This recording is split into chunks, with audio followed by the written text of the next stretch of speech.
I finished 6 books in the month of August, so here's my monthly wrap-up. I read 4 fantasy romance books, 1 fantasy book, 1 thriller, and 1 romance book. First of all, I finished the last 35% of Glint by Reverend Kennedy, the second book in the Plated Prisoner series. I absolutely ate this book up. I really liked the first book, but it was very much the beginning. But this book is where it got really interesting. The banter and the tension was amazing. I absolutely loved the characters, but the plot also had me completely hooked. The author gets me every time with her plot twists.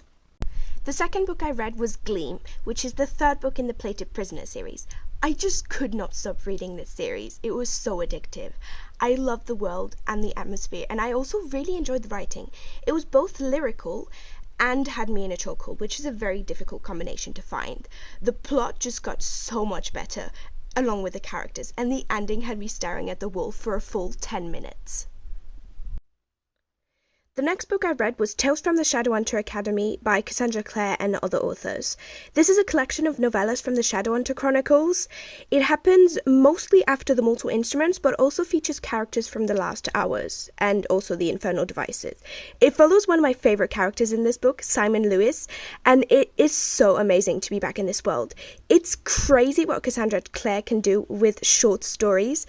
The book even had me sobbing at the end, but it was such a beautiful ending. Next, I read Shadow and Bone by Leigh Bardugo. I've been meaning to start the Grishaverse for a really long time, and I'm so glad I finally got into it. I really like the magic system and the plot, and the world is so interesting to me.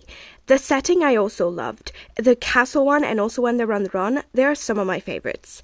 Leigh Bardugo showed absolutely no mercy with the betrayals, and I'm so excited to see what happens in the next books.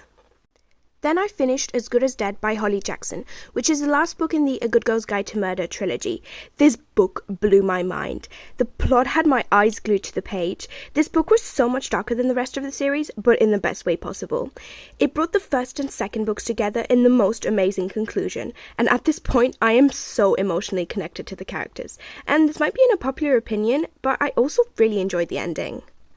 The last book I finished was Love on the Brain by Ali Hazelwood, who is in fact the only romance author I've ever read.